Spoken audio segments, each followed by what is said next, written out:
Welcome to In Our Community. I'm Suzanne Barnett, your host, and I really am very excited to introduce Candy Yu, who is one of the finest watercolor artists I have ever known, and I would like to introduce her. Candy, thank you so much for being on the show.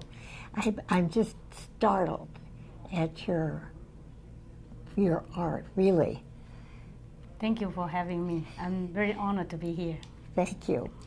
Okay, what we need to talk about is the fact that not only are you a fine artist, you've won so many awards, but as a profession, as well as being an artist, you were a software engineer. I am. I was.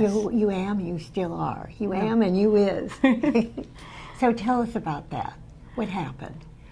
I was an engineer, software engineer, but because of using too much computer without resting, so I had an injury of upper extremity tendonitis. So that prevented me to do a lot of stuff. I cannot lift my hands or brush my teeth well.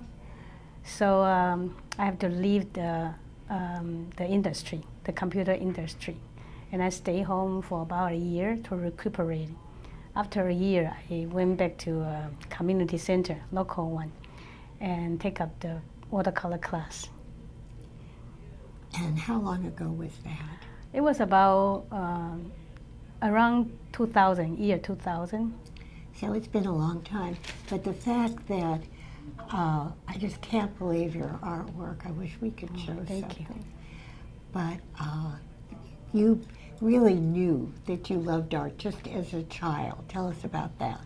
Yeah, when I was in elementary school, my teacher was a new graduate from college, and I believe his major is art and music. So we had art and music every day, especially on Wednesday and Saturday afternoon.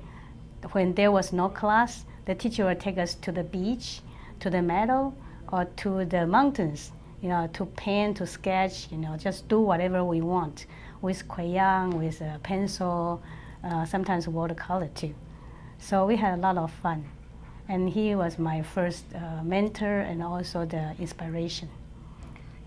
And then, but you're such a versatile artist. You not only can paint portraits, you can paint dogs, you can paint landscapes, everything. How does that work for you? I love painting all kinds of stuff that that I am interested in. I remember when I first my first painting was a flower, and my daughter loved that one, even though that was not very good, but she loves that.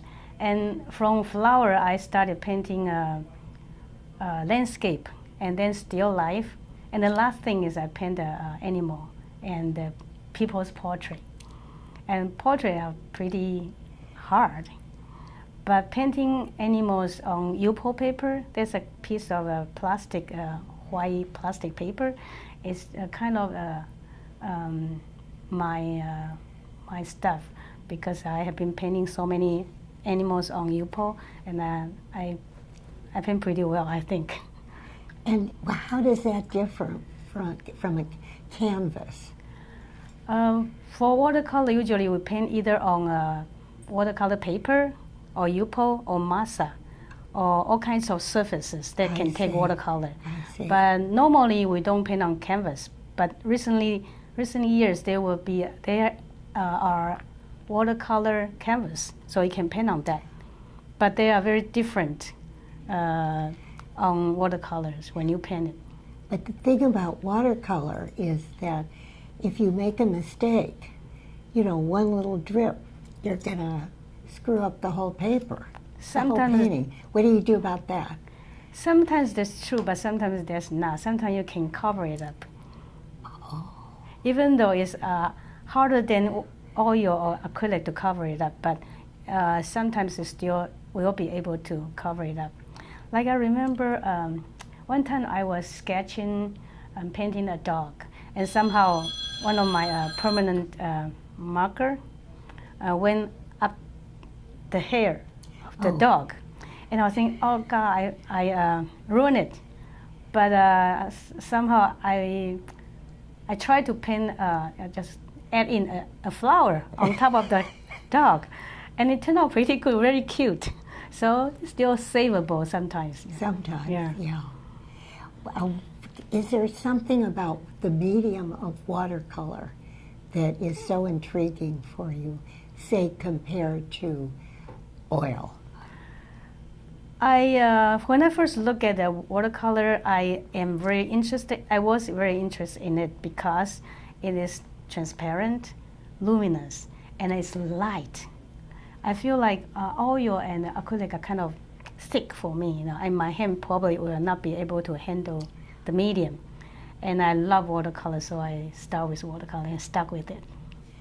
Because everybody says that watercolor is the most difficult of the mediums. That's what I've heard.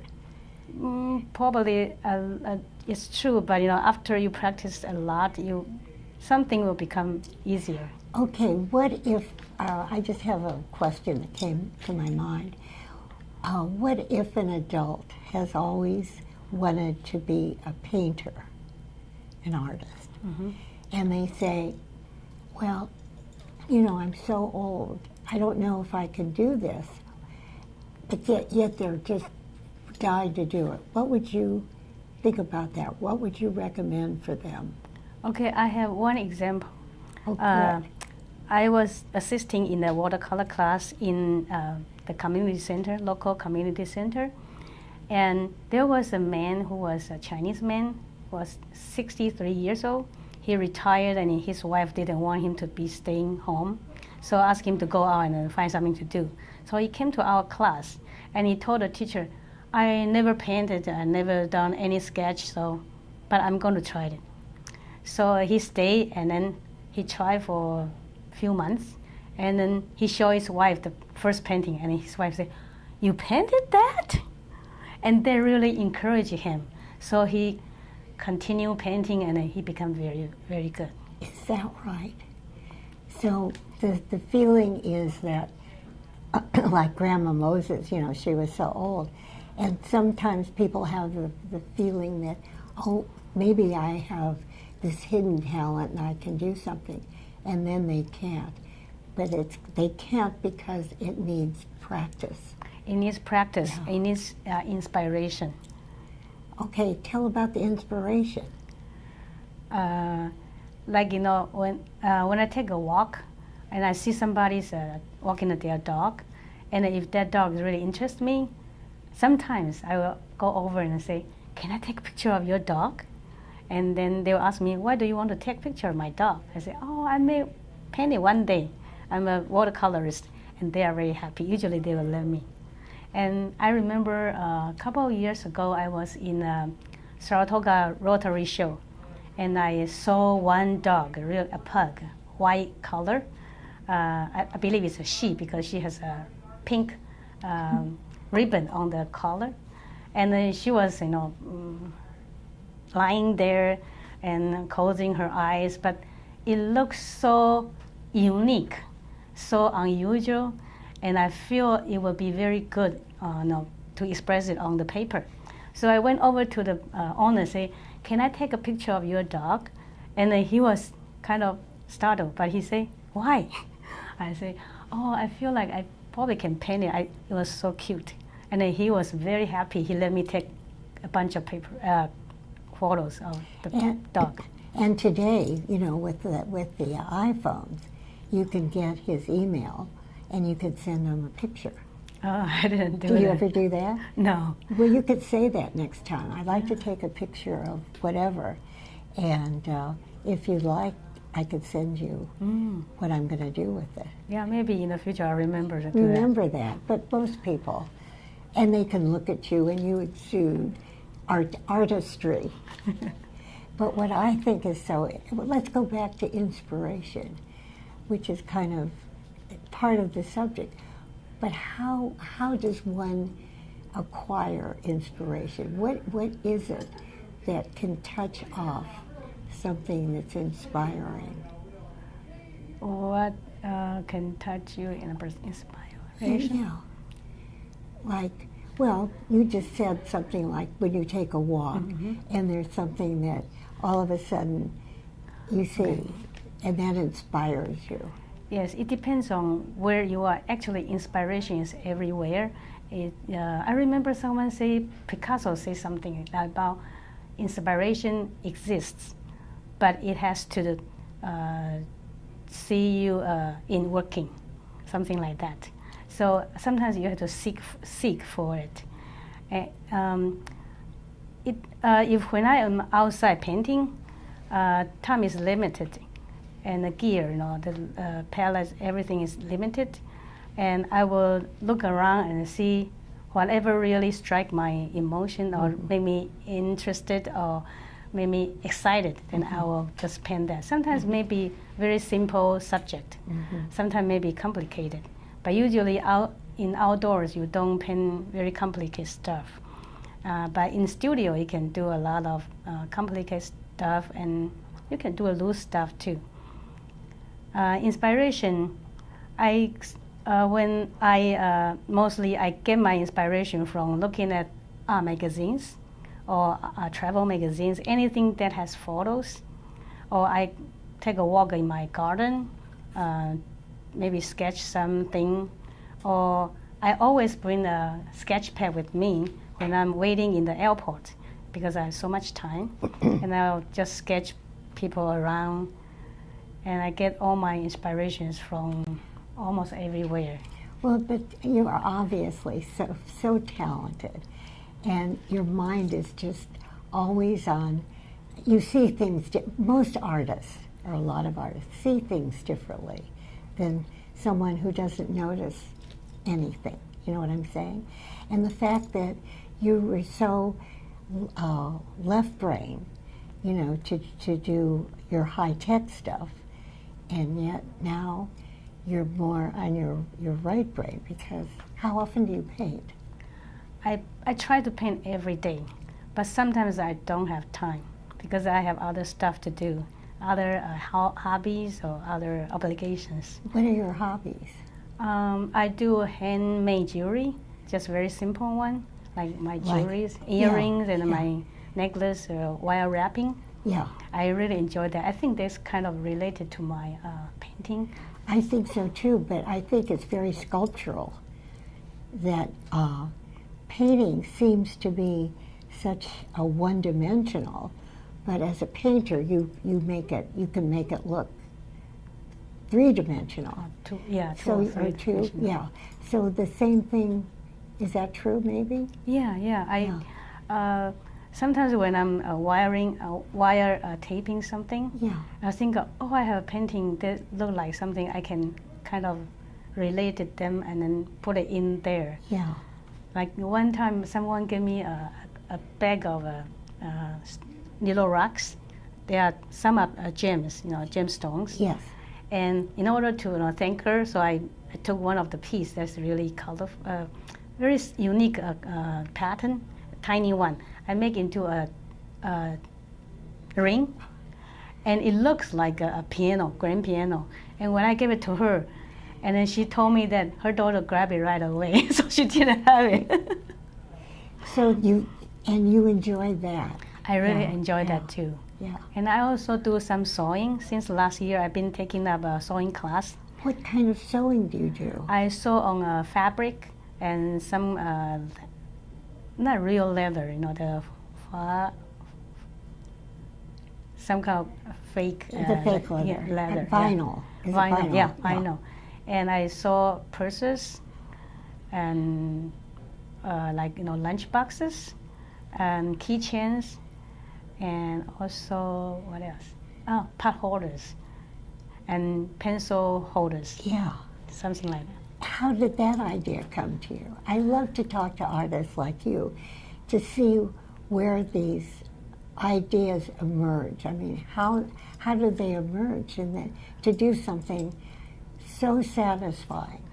and fun. I just find that when I'm doing those, I totally forget about the pain I have from my tendonitis. Do you still have it? I still have it. My doctor told me it would be permanent, but I try to forget about it. Oh, I'm so sorry. Oh, that's all right. My daughter was a medical writer, and she was so fast on the computer that she ended up having 4 different, 2 and 3 operations on each hand for tendonitis, or that's not what, similar stuff, yeah. Carpal tunnel stuff. Yeah, so one should not be that passionate. We were talking about passion, but it's okay for you to paint. Yeah, because watercolor takes some time to dry, so you got to wait for it. Sometimes I will start 4 paintings at a time. When I'm waiting for that one, Yeah. I'll go to another one, and then go to another one like that. But you have to wait for it to dry. Sometimes you get you have no mood to paint, continue to paint it. I'll play music, I'll look at photos in my folders, or look at magazine to find some inspirations to continue. You're a wonderful guest, Candy, because you're really telling some intimate things, and I bet that can really help people. Especially, not everyone, some people have some, miserable thing happen to them and they think they can't do anything else, but look at you.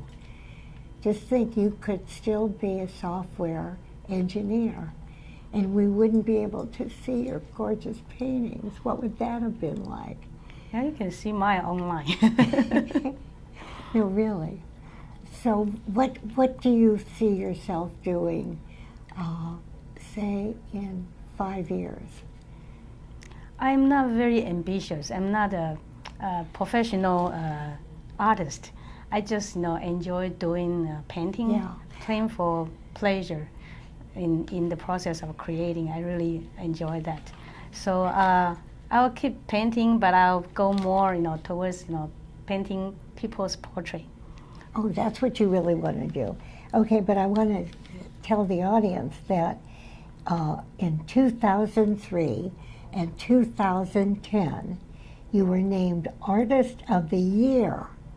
Oh. Yeah, by your peers and fellow members. What else is there? And where was that? I joined East Valley Artists, the club, in 2003, and I was pretty new, but I paint so much. So every month we have a competition, and I brought my piece there.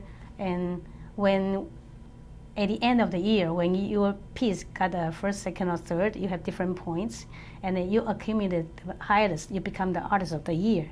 So I became artist of the year in those 2 or 3 years, but I also became artist of the year last year too. Well, thank you for saying that, because you're so modest, really. Yeah, I didn't update my stuff there. Okay, here's a online. question. Here is a question that just came to me, and you may not want to answer it. You ready? Okay.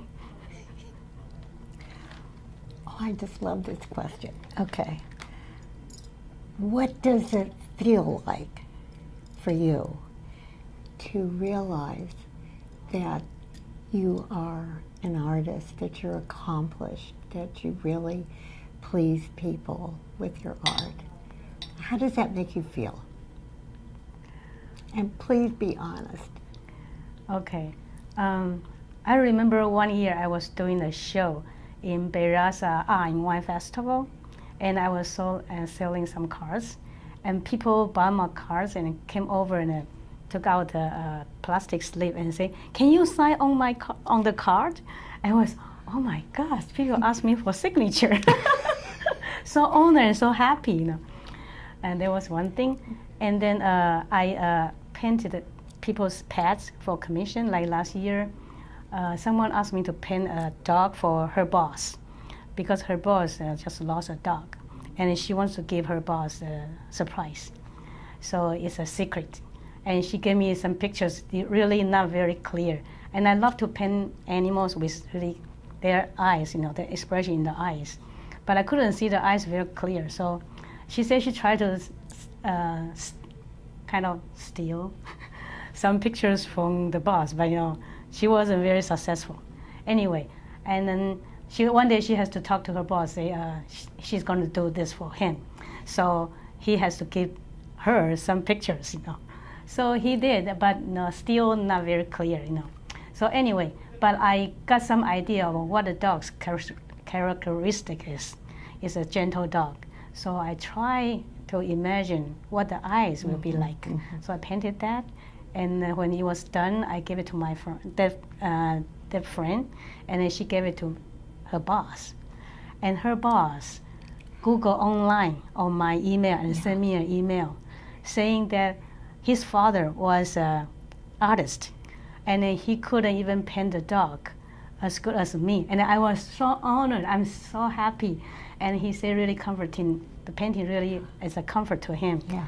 So I was really happy. Yeah. Well, I really appreciate that story because it's so hard to describe, something that really has touched you.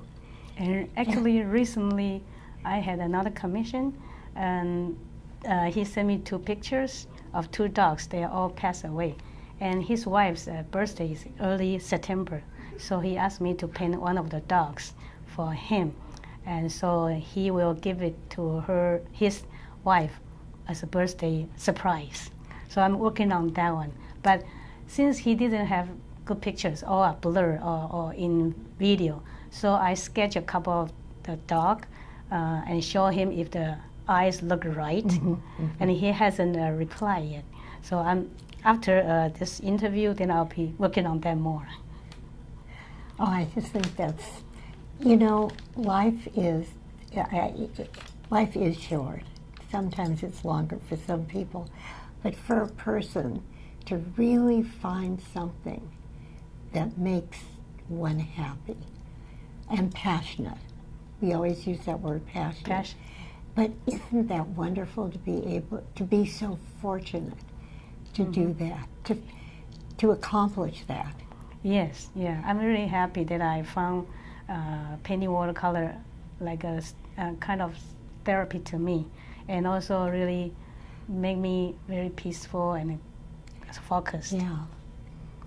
But you are also fortunate that you have this talent, that you were born with this talent, really. Thank you. Yeah. Are your parents still alive? My mom is still alive, and my mom is my first art teacher, because when I was in elementary school, and most of the art I don't know how to start, and she will help me with that. Oh, really? So she's an artist too? Kind of, yes. Yeah. So what does your mother think of your success right now? My mom, a couple of years ago, I usually go back to Taiwan to stay with her for 1 or 2 months because she basically lives alone. So a couple of years ago, I went back and I brought a palette and then some brushes and paper, and I was painting specimen from a calendar. And when I was done, my mom said, "You can do that? Watercolor can do that?" And I said, "Yes." And she was willing to try. So I left my gear with her. Yes. And she painted a lot too.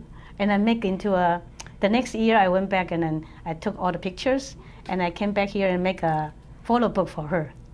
So she was really happy, excited. She was showing her friends, my daughter's making this for me. So she's very proud of you. Yeah. What does your husband think about you? My husband is really interesting. He is a hardware engineer. He was.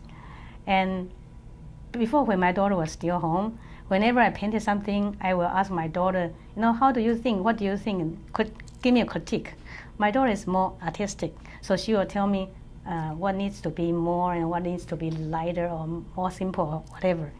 And then after she moved to college, I had to ask my husband. And he will always say, "Oh, it's good." I say, "Why? Where?" And he will say, "Because I cannot do it." And I said, that's not the reason. I want you to give me a critique. And gradually, I took him to all kinds of art show, museum. And when we are taking a walk every day, I will show him, oh, look at this cloud. It looked like something. So he started to, pay more attention on that. And now he will give better critique to my paintings. So really, you have expanded his mind to look at art. Yes, I think mean, so. And also, before we end, we're nearly done with this wonderful show. You taught autistic children art. Could you just tell us quickly about that? Okay. I was a para educator that worked with special education, especially with autistic kids, for about more than 4 or 5 years, more than 4 years, in one elementary school and in one Moria Middle School, and those kids are all like different spectrum. Some are very high functioning, some are kind of everywhere. What happened? Okay. In 30 seconds. Okay. They are more visualized. So the teacher will ask me to make some symbols with art, draw something to help them in learning. And it helped. It helps, yeah, Okay. because they always look at stuff. I want to thank you so very much, Candy. You are absolutely a joy. I'm so happy that I met you. And I want to thank Jim. Jim, I don't know your last name. I need to know your last name. Ducey. Ducey. Jim Ducey, who is our wonderful camera person. Thank you. And of course, KMVT. And I always say this, thank you, my audience. Wait to hear this.